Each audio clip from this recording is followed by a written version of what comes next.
Ат, сен неге тұлпар атын кісінейсің, жабағым неден көңілін түсті енсен? Ерігіп ауыздан қаш-қаш жинап, боқалай бұрылғандай сілкінбейсің. Әлде мен бабын тауып бақпадым ба?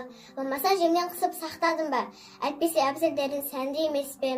Жібектен тізгінімді тақпадым ба? Малдырып саф алтынға үзеңгімді, тағанды шын күміспен қақпадым ба? Жауабы есіне берген аттың, сұрайсың не себептен мен жабықтым. Алсам құлағыма келеді бір һәм даусы, керней тартып атқан оқтың. Кісінер себебіміз сол мен ақырған, көшіріп далада енді сейіл құрман. Әбзелмен жарқыраған әсем басып, аз қалып сыйлы сынды күндер тұрған.